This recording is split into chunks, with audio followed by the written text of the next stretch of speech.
All right, what's up, everybody? Welcome to our third panel of 2023 about digital nomadism with our partners at Eventually.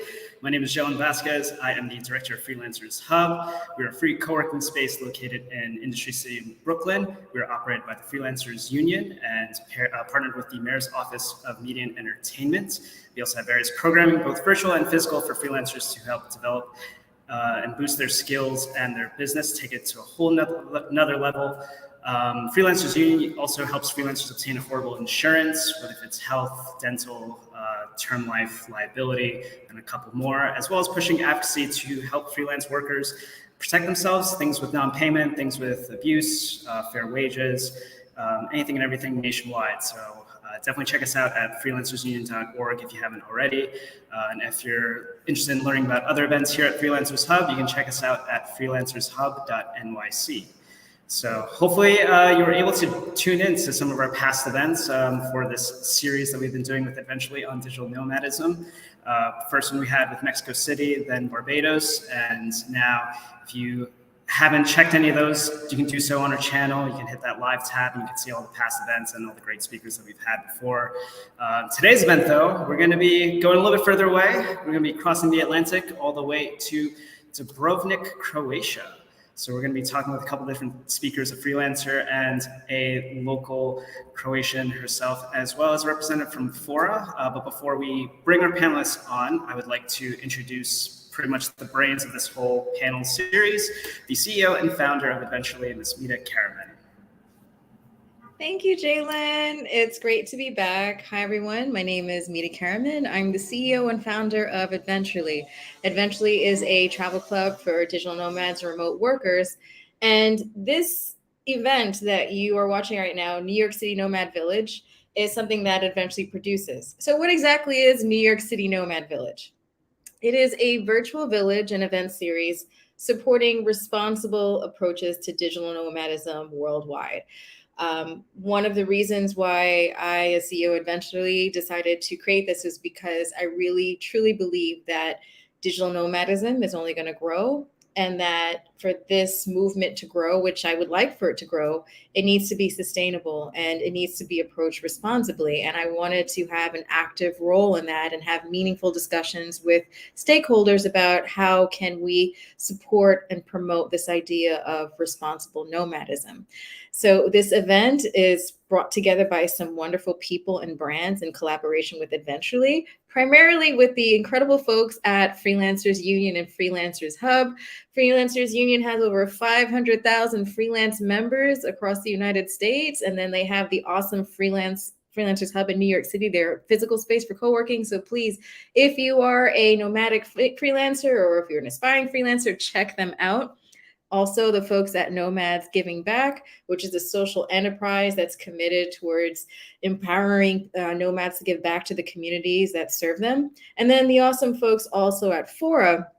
We have somebody who is an awesome team member at Fora to talk a bit about Fora and how Fora is a way for you to monetize your digital nomad travels in a super easy tech-enabled way.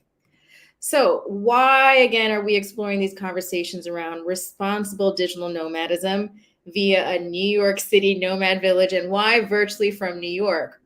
Well, I'm a native New Yorker, and I feel that as a native New Yorker, I've seen decades of essentially gentrification happen in New York. And New York is a city that will always welcome people from around the world. But sometimes you see people come into the city and it just creates these strange dynamics that don't need to be there. And there are people who want to meaningfully connect with the community, but they're just not sure how. And I'm seeing this mimicked also in the nomad scene in different cities around the world. So Eventually's view on responsible nomadism is built on established principles of responsible travel.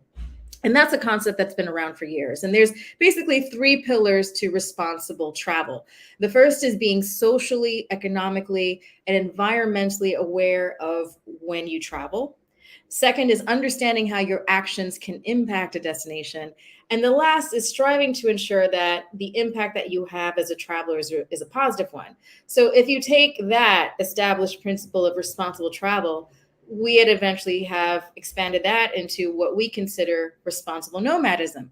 So this is our personal framework at Eventually on what we think responsible nomadism looks like to us as of today.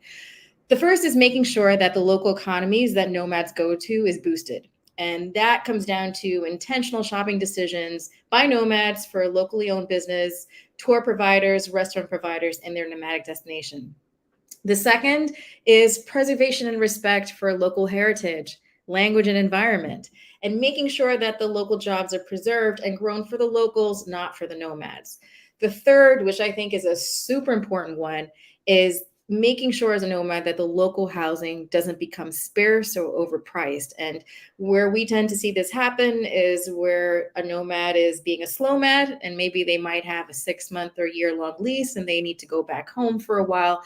And they try to monetize their sublet and spike up the price. And when that happens, that raises the pricing of the local market overall, and that's not a good thing. Next in our framework is intentionally integrating with the locals and building meaningful friendships with the locals and not staying within the nomad expat bubble. Of course, as a digital nomad, when you get to a new destination, you want to find like-minded people. That's natural, that's normal. But I think there comes a point where if it's been a month and you don't even have one local friend that you've made, I think that's a really good point of inflection to really examine if you've stepped out of the bubble fully. The last two that we have in our framework at Eventually for Responsible Nomadism includes participating in local volunteer work, charitable donations, or skill share transfer when possible, and remembering that we are guests and being mindful of not creating a paradigm where the locals start to feel like they are outsiders to their own communities. So this is what we think responsible nomadism looks like today. We're keeping an open mind and we're open to suggestions from the community and from all of you who are tuning in on different ways that responsible nomadism can evolve. And we're going to approach this destination by destination. So I am so thrilled that our first European destination that we're focusing on in this event series is in Dubrovnik, Croatia. I had an opportunity personally in this spring to go to Dubrovnik to be a part of an awesome program called the Dubrovnik Digital Nomad Ambassadors Program. So our speakers today is going to be a fellow digital nomad ambassador who is from the United States and is an accomplished freelancer. And her name is Yvonne, and she's Yvonne Warden, and she's going to be coming up in the next segment to be interviewed by Jalen from Freelancers. So I'll let Jalen and Yvonne take it away. Awesome. Thank you for that. Let's bring Yvonne on here. Hi, Yvonne. How are you? Hi, doing good. How are you?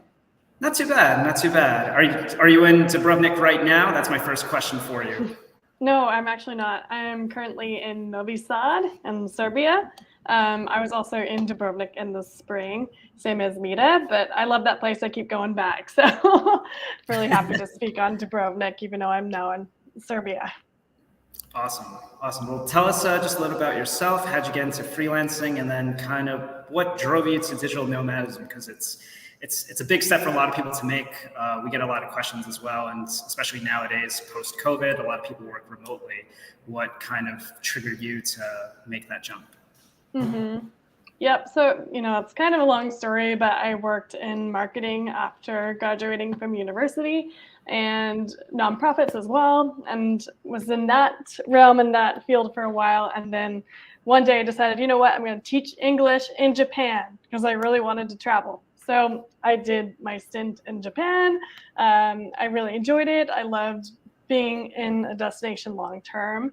And then a pandemic hit. So I basically had a moment of assessing, my skills and what I wanted to do, what I wanted to offer. It wasn't necessarily teaching. I didn't want to be like a career teacher all the time. I did want to use some of the creativity skills and like marketing skills, storytelling skills. That's what I was passionate about. So I started in, my tiny Japanese apartment watching people's like videos of the digital nomad lifestyle in Thailand or in Mexico, and, just doing a deep dive there and just thinking to myself, wow, I really want to be there.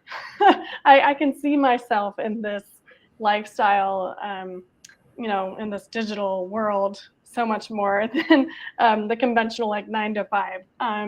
So I ended up packing my stuff, going back to the States. I'm from Seattle. I grew up there. I did do some online teaching to get through the pandemic and kind of like launch my freelance gigs and client work. So waking up at like 2 or 3 in the morning to teach Chinese kids online, whatever it takes to, launch the roster of clients that I was looking for. And yeah, I've been doing the digital nomad thing, or at least traveling and remote working coincidentally since 2021. So here we are now. And, Dubrovnik is a destination that I've discovered that I really love. So stoked to be here on this discussion today. Very cool. And did you face any specific challenges, like just starting out as a digital nomader? Just because it could be a lot of different things depending on the country you're going to as well, or if it's just like cultural differences or just being homesick. There's a lot of things that kind of play into it that people may not think about. That's so true. It's such a roller coaster of challenges. First, figuring out what you want to offer, what kind of package, what kind of services, what you excel in and feel that you're just meshing well with all the time, and the kind of work you want to do. And then there, is the challenge of selecting a destination that will be a smooth transition. There's never any perfect smooth transition. Even when I moved to Japan and everything was sort of coordinated for me, there's still bumps in the road. There's still little surprises, but just coming into things with an open mind is so important. I think one day early in my travels in Japan, someone said to me, you managed today, you completed the challenge today. So you've got this, and whatever happens, you'll deal with it when it comes to you. So it's just sort of a philosophy that I've taken with me. And of course, working and finding the stability and the savings to really continue on the road and just get those really trusted, really reliable clients is a challenge. But I've found really good ones, and I'm really proud of the portfolio of work I've been building, and we're really rolling now, which is exciting. And, I'm thinking of growing and adding more help to myself. I usually like to do everything, but it's just sort of that moment of demand where I'm like, this is awesome. I've worked my ass off for this. So yeah. And then of course there's the destination challenges. You're unfamiliar with your environment, maybe the food offerings, how to get around, even what kind of products that you want to use. So there's a whole myriad of little things, but I'm take things day by day, and just do your best in that moment, try to make your best choices. And it's not a normal lifestyle by any means. So that comes with a lot of challenges, but tons of opportunities as well. Yeah, got it. And I know you mentioned about wanting to do everything just yourself, and I feel like that's probably the biggest freelancer dilemma is when you're starting out, you do everything yourself, doing your finances, your taxes, everything, but then let alone moving to a whole nother country, whether it's short-term, long-term, you're really changing your whole life in just an instant, and it's hard, it's scary. I've lived abroad myself personally a few times, and those were all terrifying moments. It was very different. I wasn't sure what to expect. I used to live in Cyprus for a bit, in Scotland. But yeah, it's definitely an experience. And if any freelancers are thinking of doing so, definitely go to a different country when you can. You get a whole different perspective, especially compared to your home country, whether it's in the United States or somewhere else in Europe, South America. It really can put things in perspective, which I think it's great. But yeah, I want to talk a little bit about your work. I know you're a content creator, digital marketer. Is there a specific industry that you cater to, or a specific type of client that is just your ideal client?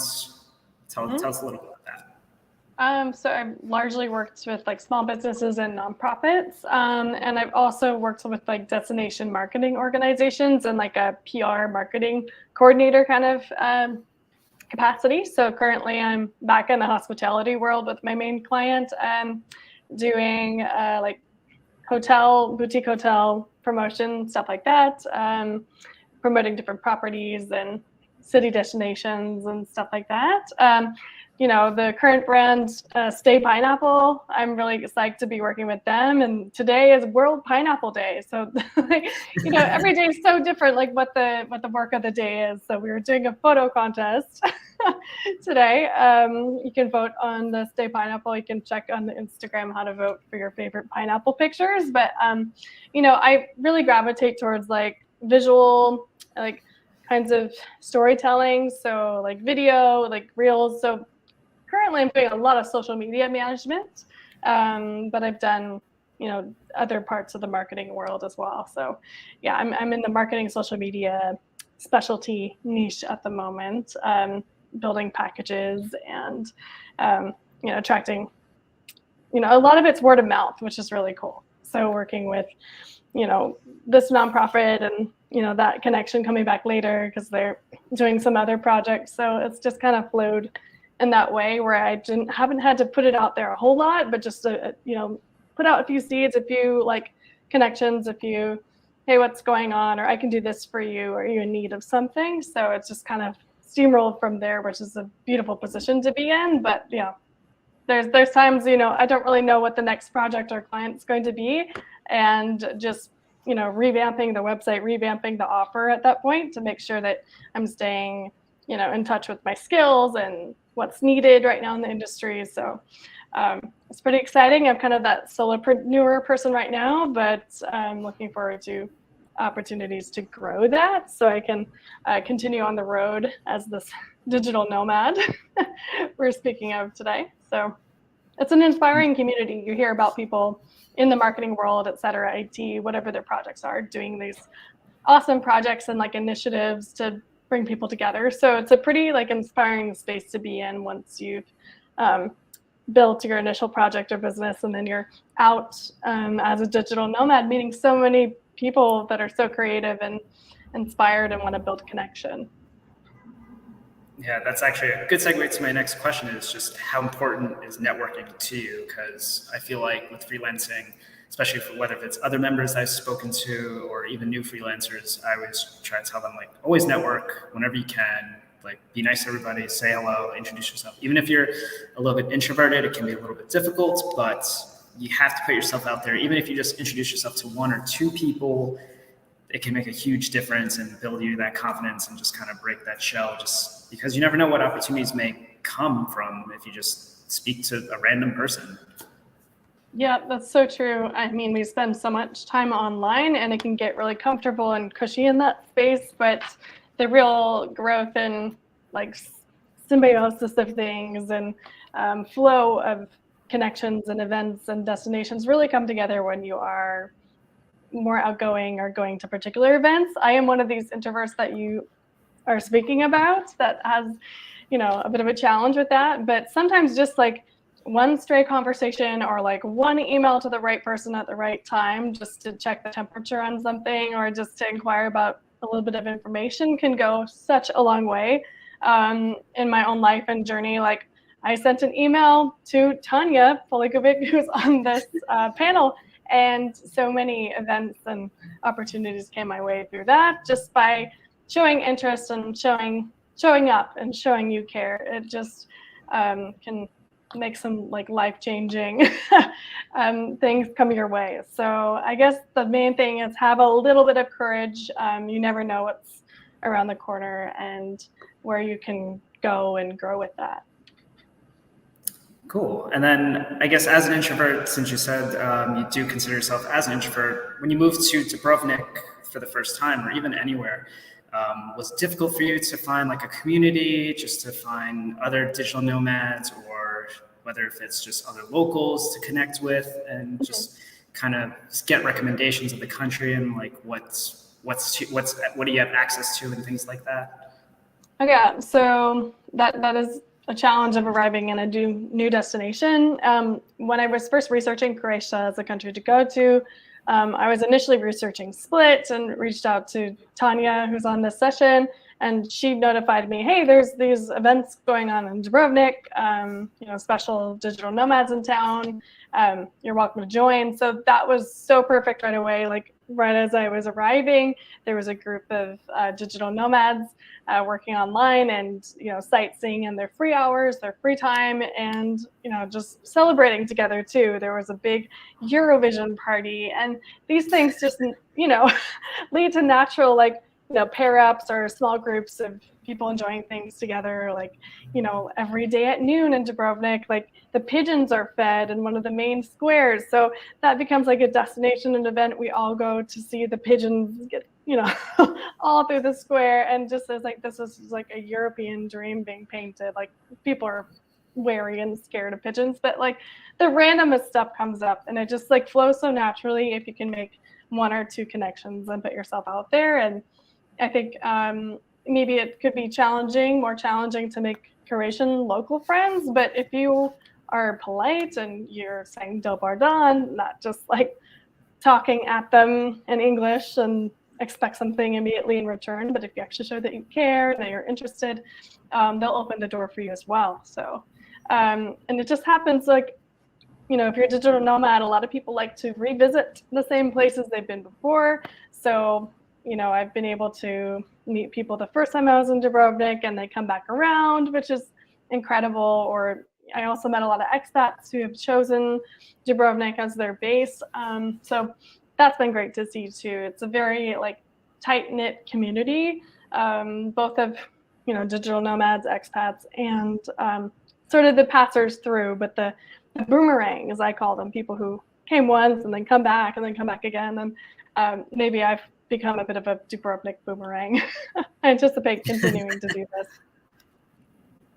Is it important to you to, I don't want to say fully assimilate, but to, I guess, adapt to certain aspects of their culture and certain customs? Did you take any language exchange programs, or just start to just learn specifically about the day-to-day culture and try to match what they do? Before I ever arrived in Croatia, I took some italki.com classes. You can find conversation partners, and the teacher I had was in Split, but she gave me a lot of great phrases and things to start with, and some of the niceties, polite things to say, and I really practiced using them in Dubrovnik. And I would say that English is so widely spoken so well.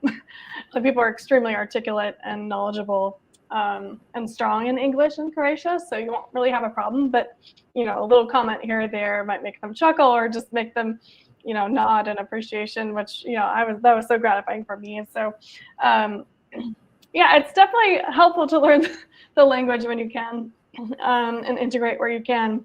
Another philosophy or takeaway that I had is I can really chill a bit and take the anxiety level slow down. In Dubrovnik and in Croatia in general, there's the term pomalo, which is sort of take it easy, but just also just bring your present self there, your good self there, and kind of roll with things.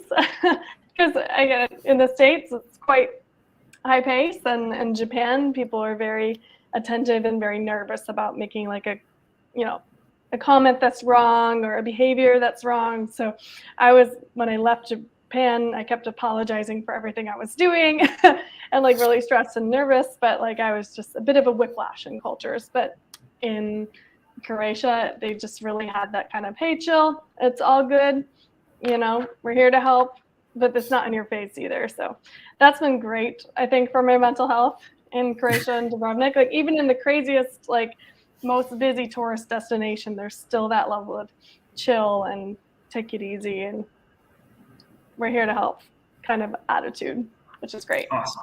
I mean, that is also just great to know, because I know some countries, you'll go, it can be very intimidating, especially like you said with Japan, they have a very proper etiquette where everything is super formal. Generally, everything is super formal. and you have to like say things a specific way, or if you don't do something the right way, people may take offense for it, and it happens, but it's not your fault. You don't know the proper etiquette, but you do try to learn as you go, or try to learn beforehand. But it's good that Croatia and Dubrovnik specifically sounds like it's more chill and more relaxed. I do want to go with my next question. So it does tie in a little bit to that. So I know when I was doing research just about you on your social media page that you are a member of the LGBTQ community, and it is Pride Month. Do you have any specific pieces of advice that you give to other nomads in the LGBT community with digital nomading in general, or specifically to Dubrovnik? I think Dubrovnik's pretty friendly to the community, to my knowledge. I think someone told me like everyone's just pretty chill, as you say. So. Well, yeah, thanks for addressing this topic. It's definitely an important and relevant one always. Happy Pride Month to any fellow, digital nomads in the community, or, prospective people who want to be digital nomads who are part of the queer community. I hear you, I see you.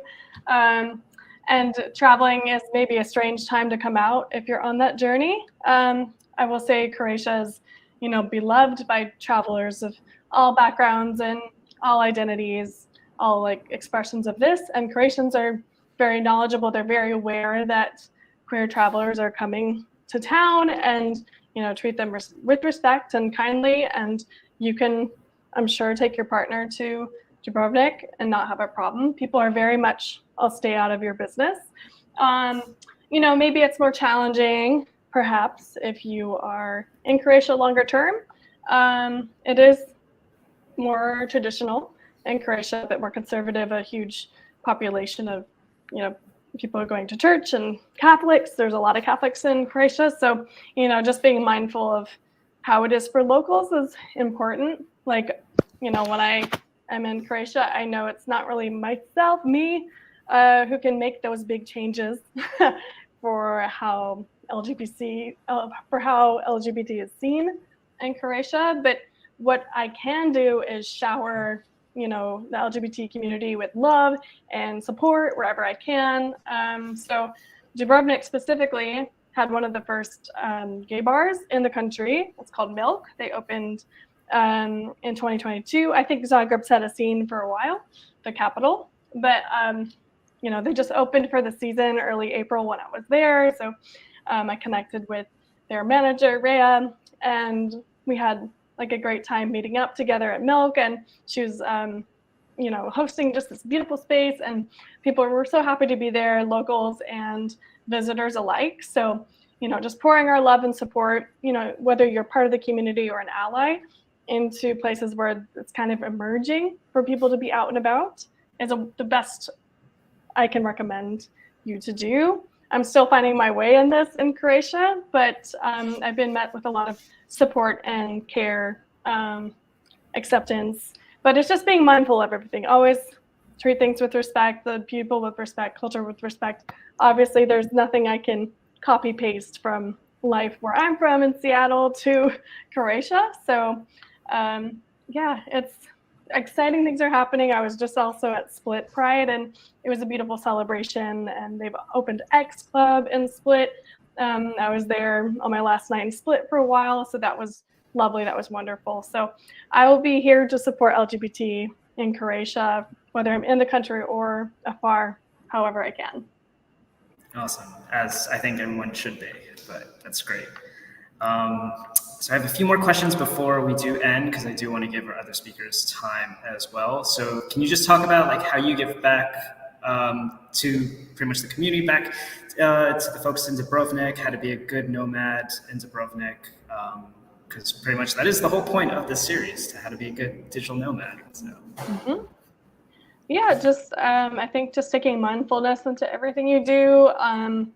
We're there to appreciate the destination and to sort of highlight the lovely people and the food and the culture the best we can. We don't want to erode that or make it so transactionary, just so like, it's a city that gets a lot of attention, but sometimes like for challenging reasons, it's too crowded, or maybe someone was grumpy that day at the restaurant you went to, and that paints a bad picture. But just maybe come in the shoulder seasons and try to get outside of the city walls as well. That's a huge recommendation. Obviously, the walls of Dubrovnik are a huge draw. The Game of Thrones, the picturesque Instagram perfect picture, like that's all there and important there for you. But like leave the city center. I go to Mlini, go to Župa, go to Peljasac Islands. Like there's so much to do like within an hour or two, just a day trip. And there's longer day trips available too. And I would say go slowly. We don't need to just tick things off the list and, just be in such a rush that we don't have like a real conversation or a proper conversation with people. Support small businesses the best you can. Be a boomerang when you can, keep coming back and share the love for the experiences that you've had and try to support locals and their businesses and what they're trying to do. I'm always happy to provide visual support or marketing support. Obviously can't work for locals, but any kind of consulting that I can do, I'm happy to do that. And there's also some great animal welfare organizations, not just in Dubrovnik, but in Croatia. So it's wonderful to volunteer in that way too, if you can.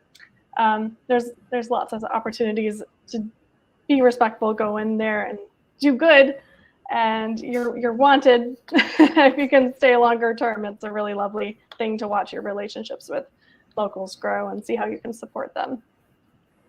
Cool. A lot of incredible options that people have to give back. That's always great. My final question for you before we do end. I believe food brings everyone together. What is your favorite Croatian dish? Ooh. So I'm pescatarian, so I don't. I don't eat meat, poultry, and these in the Balkans it's very popular to be a meat eater. But there's plenty of beautiful seafood, and since I'm a pescatarian, I can have octopus peka, which is cooked under the huge dome, and just slow hours, and just it's vegetables and hearty and warm, and just I could go for an octopus peka right now. It's all charred and yummy and grilled outside, and with a nice glass of local wine. It's such a nice evening. And yeah, my first night in Dubrovnik, we went to this beautiful restaurant called Carmen's Restaurant. I highly recommend it. They'll bring out all the local best there is to eat and just have a feast. Oh my gosh. Go to Dubrovnik and eat for me. Yes. Awesome. Cool. Well, definitely is putting Dubrovnik on my list of places to go next, either vacation or digital nomad trip. I don't know yet, but definitely. And if you are a vegetarian or a vegan, there's definitely options for you too. There's Nishta, Urban and Veggie. That's emerging as well. So there's actually plenty there to cater to eaters of all dietary preferences and needs. Cool. Well, thank you so much for taking time of your day to do this interview. Where can people find you if you'd like people to follow you on social media? Sure. Thanks so much for having me. It's always fun, this topic, this discussion. You can find me at YvonneandBeyond.com or on Instagram and TikTok at Yvonne and Beyond. And I had a moment on YouTube where I did a bunch of Dubrovnik videos, and I'm also at Yvonne and Beyond on YouTube as well. So you can find me and feel free to send me direct questions, and I'm happy to go into more detail or help you with any topics that you might want to know more about. Awesome. Thank you so much, Yvonne. Everyone give her a follow. But yeah, definitely if you have any further questions for Yvonne, feel free to write in the chat. We may have a little bit more time for Q&A, but we will move on to our next guest. We're going to bring back Mita to interview our next guest. Is Tanya Polagubic. Tanya is the founder of Saltwater Nomads Saltwater Nomads, a company that creates remote work travel experiences and marketing initiatives for digital nomads and remote workers in Croatia. How's it going? Yep, there you go. I think you muted yourself, Mita. Hold on. Okay, there we go. Thank you, Jalen. Thanks for the awesome segment that you had with Yvonne and for diving into her freelancer journey.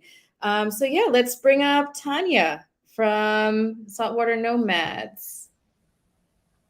Hi there. Thank you for having me. So everybody, I'd like to introduce you to one human being who I deeply admire. Just an incredible mind at business and innovation, and particularly around travel and the future of work. Her name is Paula. Paula, I always pronounce it wrong. Paula, pronounce it for me. Paula. Paula Gubic. Paula Gubic. Tanya Paula Gubic.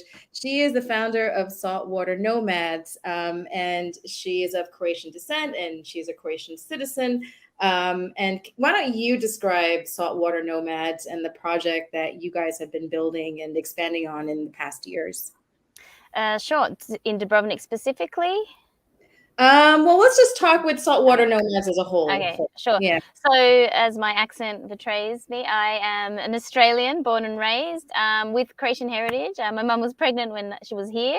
I'm in Croatia right now, obviously, and I've lived here for the last 7 years and traveled before that, obviously, and remote work enabled that. And I opened a co-work. So, with Jalen and everything we're doing with Freelancers Union, saw the need for it because, and as you've said, Mita, this is a lifestyle that's emerging. So that's certainly what inspired me to come over and, I guess, create this platform or physical space for connection. And then with COVID and everybody working from home, and with Croatia introducing a digital nomad visa, so that happened in July 2020 that it was announced. I'm also co-founder of the Digital Nomad Association, DNA Croatia.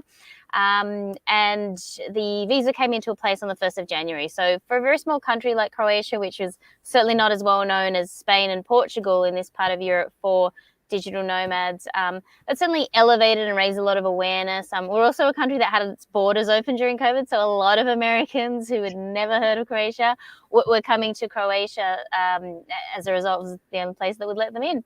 So we are a welcoming country. Also part of the European Union, and we started on the Euro this year.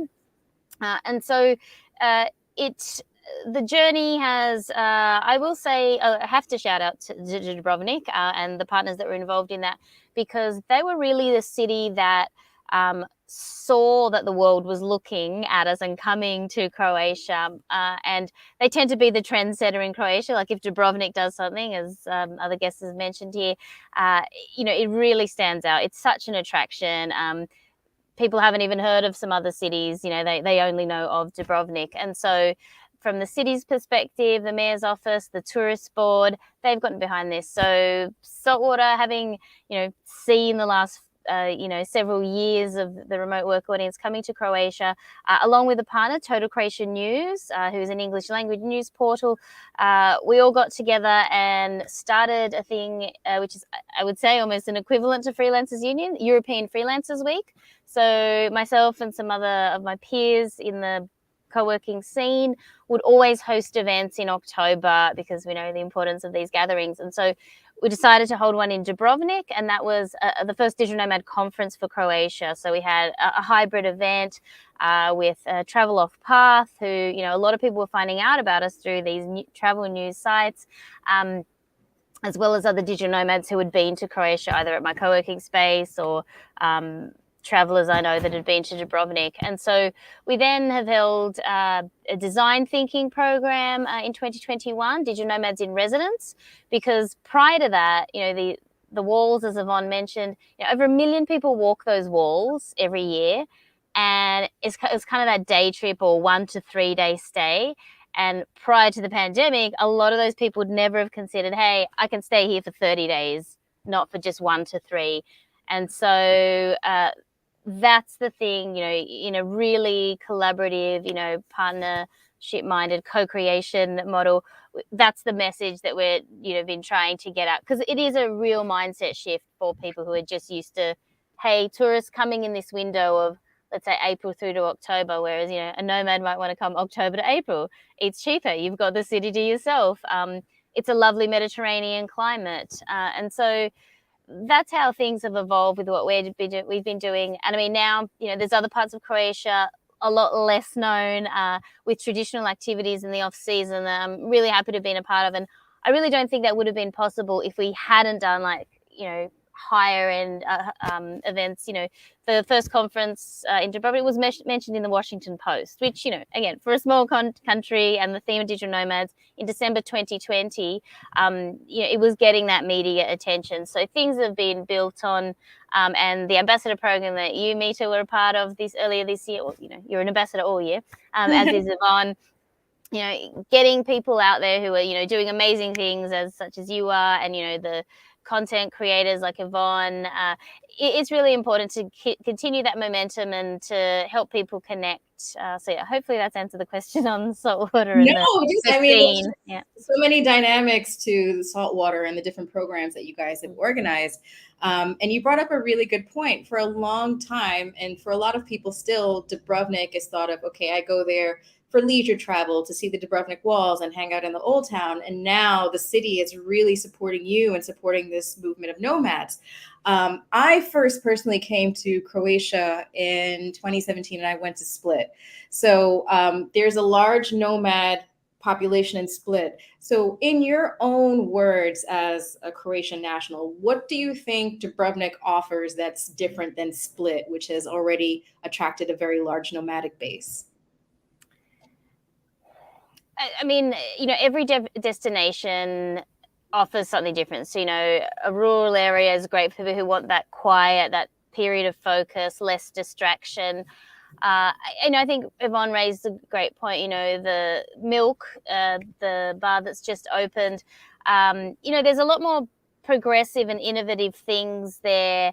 And I think that the city support is probably the first thing I would say. So, for example, there's now a 30-day card, a Dubrovnik Digital Nomad Pass. So if you are staying for 28 days, so if you can prove that your booking is, a month or more, you get discounts everywhere you go. And so, the having the public sector behind it, and that's from the research and the feedback, like, hey, this is what we would like if we're staying here longer, because people do know that Dubrovnik is expensive in the peak season. It gets millions of visitors. The tourism has driven up those prices. However, there are the places that you can find. There's a local menu, for example, called Marenda, which, it's not on the printed menu that everyone gets. It's just a known thing. And again, with these discounts, there's bus travel included. When you do stay for a month, it's much more affordable than perhaps even 3 nights. And so in the peak season, obviously. And so I would say it is for an audience who, maybe wants to jet down to Montenegro for a weekend, or to the island of Korčula, the Pelješac Peninsula, which has some really fantastic wines. So it's the population is smaller than Split. It's about 40,000 people compared to 200,000. And so if you're looking for, and certain flights as well, they used to have some direct flights from the US, there's advantages like that. And if you're an oyster lover, I mean, that's down the road at the Stone Peninsula. So probably the more, a slower tempo compared to Split, I would say. Split probably has a bit more intensity, and a majestic setting. Like, it blows my mind walking through that city in the off season. And so that's my take. Like, smaller, majestic, and what a great place to live for a month. Yes, the walls, we've been mentioning the walls, like there are these famous walls that line the city that have profound history for years and years. And you feel that when you're walking around the city center. And I feel as if there are a lot of locals in Dubrovnik who are extremely proud of the history and surviving and thriving beyond the war as well that happened in the 90s. Yes. Yeah, certainly. And so my last trip down, I think, I met is it called the first violinist, like in an orchestra? Mm-hmm. She's actually from San Francisco. She's lived in Dubrovnik for over 10 years. And so, you can step out, dress up, in this sort of semi-open, probably 16th century cloister place, on a Friday night after work. I mean, I don't get that in Canberra, which is where I'm from. So, yes, it's certainly a lot different to the offerings that you have in New York City and Brooklyn and stuff. But yes, to me, it's pretty special. So I know you're not in Dubrovnik right now, but you are in Croatia. And even though your background is not Dubrovnik, I feel that that could look like a background in Dubrovnik. You know, it sort of has a lot of nature. You know, I love the orange trees that were all over Dubrovnik. Lots Yes, yes, yes. I of orange think you trees. were about to start picking oranges as a side hustle, squeezing juice. Yeah. But I was really surprised at how good the Wi-Fi was throughout the city. Could you talk a little bit about some great places to work remotely from that you think are key to, Sure. exploring? Sure. I think Yvonne raised earlier, there's some great vegetarian and vegan options and urban veggie. So it's in the Gruž Harbour, so a short walk out of the walls. There's some lovely neighborhoods there. And Mita, you unlocked a secret, which is the hotel lobbies. Oh, really good. Yeah. So the Hilton Imperial, large area. So a lot of the 4 and 5 star hotels have lobbies open to the public that don't seem to mind, sitting, and you can meet nomads in that way. And there's a campus for academics in another neighborhood, about a 20-minute walk from the old town, Academus, which a lot of locals go to. It's got a lot of cafe seating, and cheap, great meals there, like quite a sophisticated menu, I would say. Cheaper than Split, I know that for sure. And so Grazka Cabana is another place in the center which has, this little mezzanine level with a balcony. And so when it is the quieter month, sitting and taking a tea for like a couple of hours, it's fine. Like, if you're not stealing a seat from a paying customer, and a lot of these spaces will be empty in those October to April period. So, I think they're more than happy to have people there sitting and just being there. So my personal impression of Dubrovnik was I think it's potentially better suited for an older, more mature nomad, probably somebody that's maybe 35, 40 plus. Would you agree with that? What are your thoughts on that? Well, Yvonne, the Boomerang, I love that term, by the way. Old soul, perhaps, but certainly not fitting that profile. So I think that and once you befriend people and can, maybe couch surf here and there, I wouldn't restrict it to the under 35s, but confession, it is my favorite city in Croatia. Although I do love them all. So, and I am over 35. So yeah, I definitely think that it suits, perhaps a person who's not looking for the whole nightclub vibe, maybe more the wine lounge bar, heading to a symphony. I met this great young new company, Rewind Dubrovnik, if I'm allowed to give a shout out, a local company with speedboats that go out to the islands and meet with locals, really wonderful stories. And for someone who's interested in meeting some of the locals who can have a bit of a longer chat in that period, if those walls could talk, like they're the ones that you're going to hear it from. So I would agree with you in that.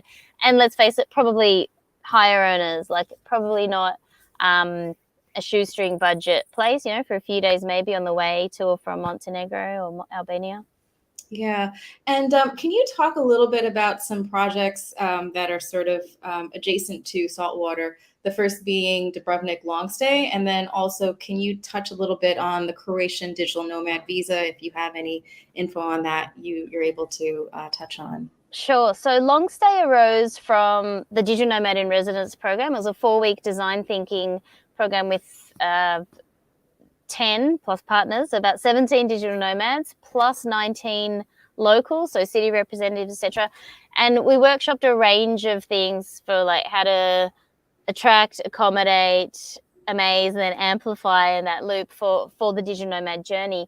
And cost or the perception of expensive came up a lot. And so promoting long stays, getting locals to advertise their stays for a month. So that it's a website now, I think longstaydubrovnik.com.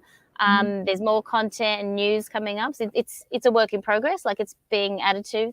Thanks to the lovely digital nomad ambassadors who are coming through each month, more or less. And so several initiatives came out of that, holding annual or biannual events. So there was a conference last year. Hopefully there'll be something next year.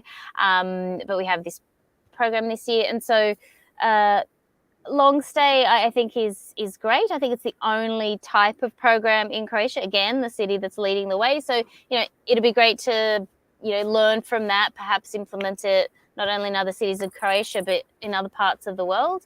The digital nomad visa. So the requirements are showing proof of income, showing, as Yvonne mentioned, you can't work for a local company unless you perhaps volunteer for free with some advice or consulting.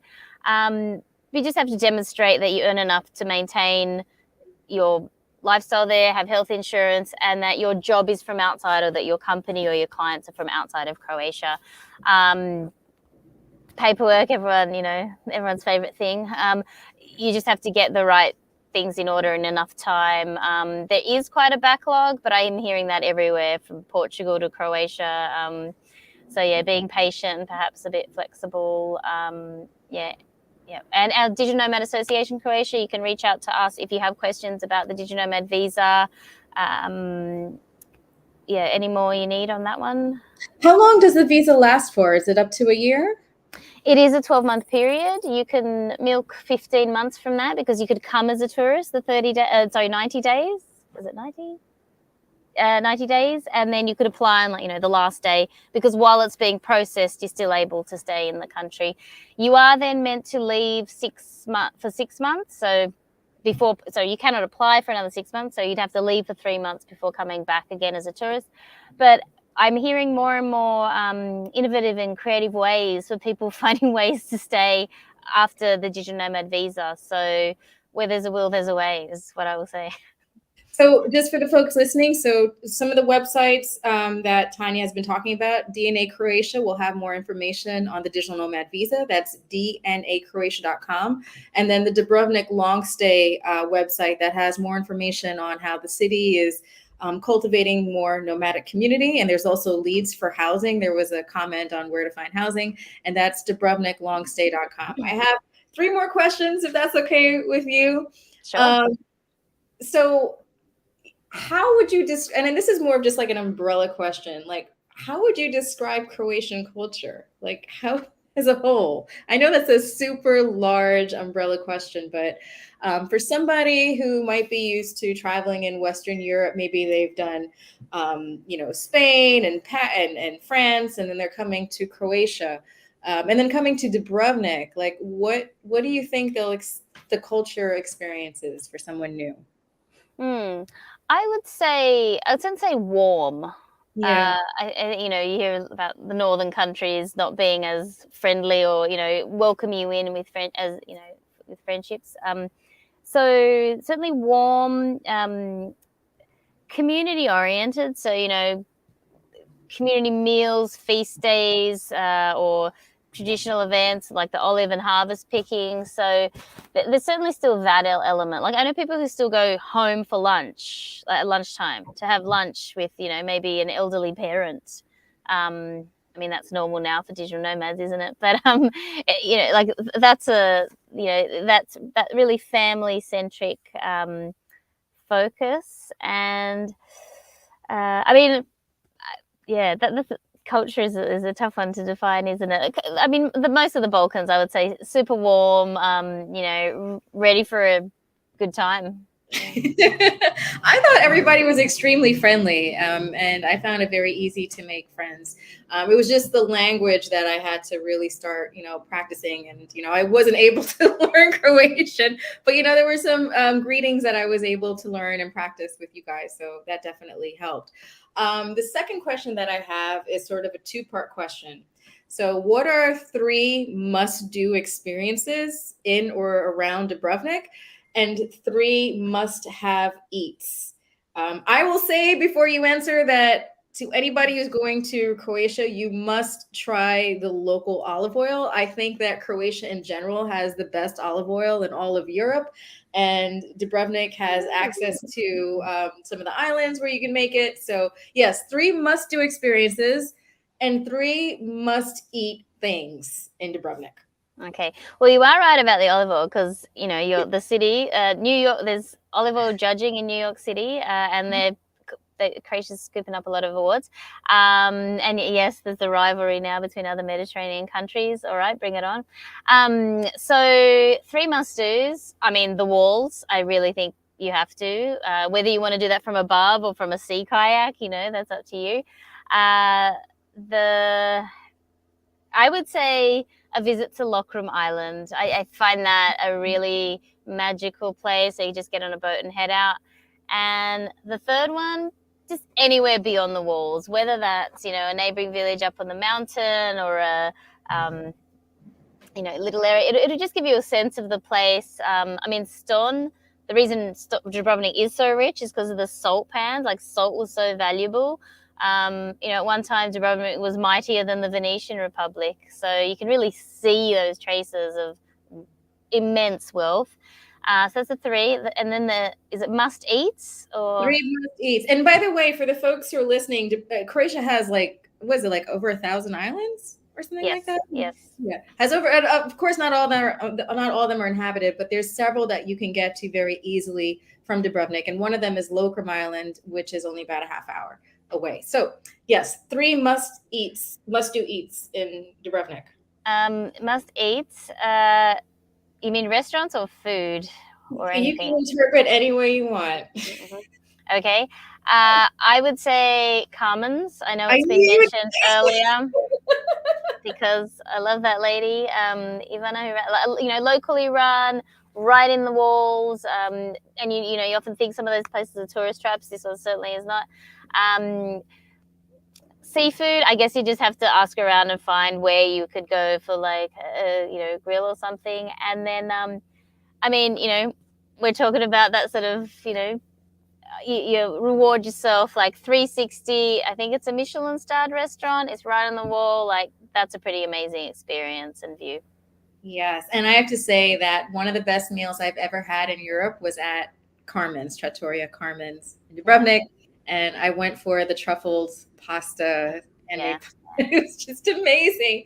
Okay, and then the last question that I have for you, Tanya, and thank you so much for sharing all this information and coming onto this conversation, is the most important question that we have for this conversation about responsible nomadism. Between your time living in Split and in Dubrovnik, I'm sure you've seen a lot of the nomad community and how it's evolved over the years, and just what would be advice on ways to be a meaningful part of the nomad community, advice to be a plus versus a negative to the locals? I would say, so a lot of people's digital nomad journey starts online. And so one thing I would say, and I think it's shooting yourself in the foot and others, is, if you come from a city where rent is quite expensive, which I'm pretty sure many of the listeners are, posting that, hey, I'm looking for this place and this is my budget, and it's 4 times what the local rent is. I would say, and that comes to the mindfulness, be mindful that, perhaps don't apply the same, budget or flashiness perhaps, or status that you want in a place. And then I think, it was touched on many times earlier, try and walk away with at least one local friend. I have a local partner, so I think that's bonus points.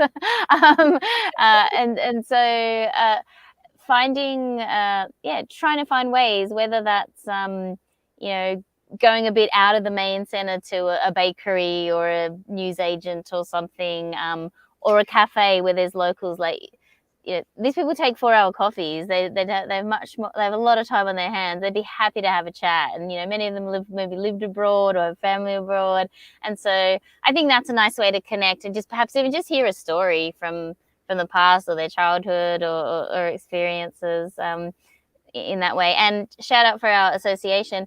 We have a volunteer program which we have just piloted with, funnily enough, Yvonne, and that's actually an avenue to a permit to stay. And that could be creative. Like, maybe you have an idea. Maybe you want to bring something in that you don't see in Dubrovnik or Croatia. And as an association, we're here to make that happen, because, it's hard to find. How do you do that? And so open to ideas and inputs. Definitely. So connect would be what I say. didn't know that was something. Is that a new thing? So in DNA Croatia, you can submit a volunteer project, and that can be a part of your Nomad visa package or application. Well, it's not the Digital Nomad visa. It's a volunteer permit in Croatia. We as an association can, in a sense, sponsor volunteers. So we've just started that. So that's why we haven't advertised yet, because it's summer Mita and we are all in summer mode. Yeah. Yes, I really love how Europeans will be like, okay, it's the summertime, and you'll get that away message. And, you know, that's it's a great quality of life. Tanya, thank you so much for sharing all this info. Thank you for the work that you continue to do at DNA and with Saltwater. And we'll definitely share in the show notes links to all of your endeavors and in our wrap up. So thanks again. Thank you. Great. Thanks, Mita and everyone. Awesome. So I think this is also a really nice segue to bring up our last speaker, who is from Fora, because you might be wondering, okay, doing this digital nomad thing, you might be concerned about your finances. And of course, if you're already a freelancer with a great budget, it doesn't hurt to have additional streams of income. And there's actually a really easy way that you can directly monetize your digital nomad experience with Fora. So with that, I would love to bring up Ali, who is the head of advisor sales at Fora, to share a little bit more about that. So take it away. Awesome. Hi, everyone. I'm Ali. I'm head of advisor sales here at Fora. And I think this conversation that we've had is really inspiring. I myself have been to Croatia, Dubrovnik specifically, for years and years and years. And so it's an exciting time, and just listening to everyone talk about the different pieces about Dubrovnik and me nodding my head going, yes, I remember all of those places. And it's an amazing country to visit. And I always suggest to everyone to be able to go to Croatia. So as Mita had mentioned, in terms of a segue, so you may or may not be familiar with travel advisors or travel agents. Some of you might even be thinking, isn't that like a dying industry or concept? But it is not. So with Fora, we are a new modern travel startup, and we are here to help be a resource, a tool, an infrastructure, and an agency for your dream job in travel. So whether you are traveling for yourself as a side hustle or a totally new career, earning money by booking travel has really never been easier. And for us at Fora, and I myself, I can actually speak to it a little bit because I did a bit of digital traveling nomad lifestyle for about 3 months throughout Europe during the pandemic. And I was actually a Fora advisor before I joined full time. And it gave me a place where I could go to look up opportunities for me to stay in accommodations, get better rates, help with perks, all that kind of fun stuff. And into that, I actually turned it into a bit of a side hustle business where I was being able to earn commission on booking travel for my friends and family because they saw what I was doing, and they constantly were asking me for tips and recommendations and can you help me do this? Currently on this call right now, I just had someone reach out to me asking, oh, I'm going to Italy in August. Can you help me plan this trip?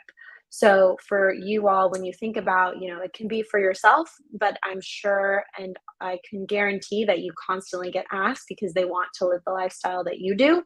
And how do you do it? So with Fora, we do a lot when it comes to how you operate. So the Fora advisor experience is you're earning money on hotel and travel bookings through the commission that you're earning.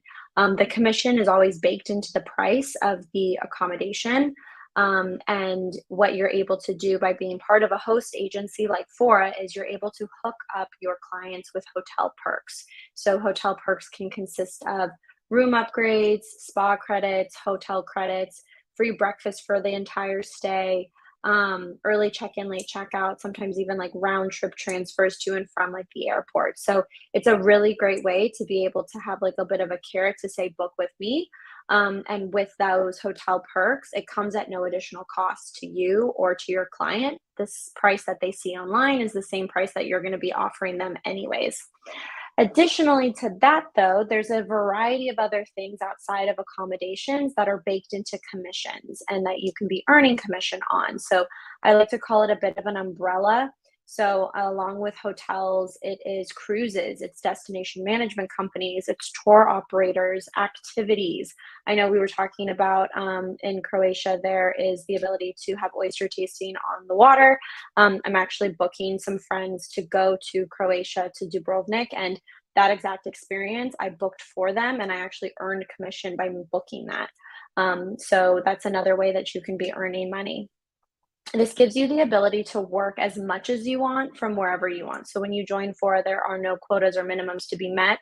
You can do this on your own terms, and you're able to be anywhere. Additionally, you're going to be joining a community of travel pros and insiders. So we have a really strong community of about over 1,200 people all over the world. So you'll be working with people and you'll be able to meet them in different locations, cities, regions. We have meetups that you can go and tap into. We do a lot for our advisors, and I know I only have a short amount of time, so I'm going to run through this as quickly as possible. But when it comes to launching your business as a travel advisor with Fora, I like to say we do 4 things: marketing support, seamless payments and administration, training with a global community, and our cutting edge technology. I'll quickly go through all of this, but at the end of this presentation, as well as this follow-up email, you'll get all of these details to learn more about it. But community and training, we have tons of different training opportunities for advisors. We have certified, advanced, and pro level training, so everyone can start as they see fit. There is live cohort training, which is great because you can go through it with a group of individuals, or if it, time zone differences can happen, you can go through the module online training as well. So there's 2 different options. And then we do a lot of other things for our advisors around supplier training. So we bring on specific different types of suppliers, destination trainings to help you, live Q&As. We do weekly destination trainings every Fridays with one of our co-founders who will talk about certain cities, regions, locations to inspire you and to also give you a better inside track of things. Additionally to that, we have our portal and technology. So we work with 2 different types of tech apps. So we have a community app. This is where all of our advisors sit to talk to each other. And then we have our portal, which is our all-in-one tool for our advisors. So this is where all of the supplier categories and our different partners live. This is where your bookings are going to get logged. This is where all of your client information, your information, credit card authorization links, all that kind of fun stuff lives in there, as well as tons of other marketing assets and tools. So we offer and man our advisors with everything they could possibly need in order to be successful. So you get an email, you'll get a MailChimp account. We have tons of different templates, whether it's email, social, that you can tap into to help generate business for yourself, as well as work for you. And then last but not least, these are a few of our partners that we have. We do have a partner page on our website that you can take a look at and see all of them. These are just a few. You might notice, these are really high-end luxury ones, but don't worry, we do also have more lifestyle brands as well. So like Design Hotels, which is part of Marriott Group, Mr. and Mrs. Smith. We also work with Expedia Tap. So anything you see on Expedia Tap, you can be able to book and earn commission for. Last but not least, commissions and payments. So this is the fun stuff. It's how do you actually earn money in this business? Commission rates do vary depending on the supplier, but typically you can expect anywhere between 10 to 15% commission on a hotel accommodation, minus the taxes and fees. There is a 70-30 split, so 70% stays with the Fora advisor, and we pay out commission every 2 weeks on a rolling basis. So after you've stayed and you've checked out, or your client has checked out, you're going to get paid out directly to your bank account. There's no chasing of invoices. There's no you having to hunt down the hotel. We do that all for you. So it's a really seamless process, and you can just focus on your next trip, your next booking, your next friend's vacation. With that being said, last but not least, when you do want to join Fora, there is a subscription cost. It's $79 billed quarterly, or we have a $199 annual fee. We actually did a look back within the last 3 weeks. 95 new advisors that have recently joined earned back their commission through their earned back their subscription cost through their commission. So it's quite fast in terms of how you can make and earn back your money, and then everything after that is your profit. So everything that I mentioned previously is all included in this pricing. There's no gotcha moments. There's none of that. So with that being said, I will turn it back over to the team. We have how you get onboarded with Fora. We do have on our join us page, you would enter your email. You would fill out a really fun survey to inspire and provide us a little bit more inspiration in terms of your personality, why you like to travel. At the end, there is a question around a secret passcode. If you put in the passcode Nomad, we will pull you off the wait list so that we can fast track you and get you signed up and onboarded. Ask more questions if you need to. We do have a 50,000 person wait list at the moment, so make sure you use that code. But Mita in the follow-up email will outline all of this for you. So thank you all so much. Awesome. Thank you, Ali. And yes, so look out for a closing email from us at Eventually in New York City Nomad Village. We'll have the info on how to skip the line, that wait list of 50,000 people to become a Fora advisor. And, you know, just to sort of relate this back to our framework around responsible nomading, again, when you're a digital nomad, your income must be from outside of the host country. And, you know, as a freelancer, there definitely come times sometimes when your budget and your income might fluctuate. So this is a great way to have the additional stream of income to make sure that you don't become a financial burden to the local economy that you are visiting. And this is a super easy way that you don't have to overthink because you're already living the experience that you can directly monetize. So thank you, Ali, and thank you to the folks at Fora. So that pretty much wraps up this segment on responsible approaches to digital nomading in Dubrovnik. Again, we are Adventurely, and we are putting on this series on responsible approaches to digital nomadism with the incredible folks at Freelancers Union. So do you have any closing things to say from the Freelancers Hub Union side of things, Jalen? Just thank you all for attending our discussion. Thank you, Mita and everyone at Eventually. Thank you to Saltwater.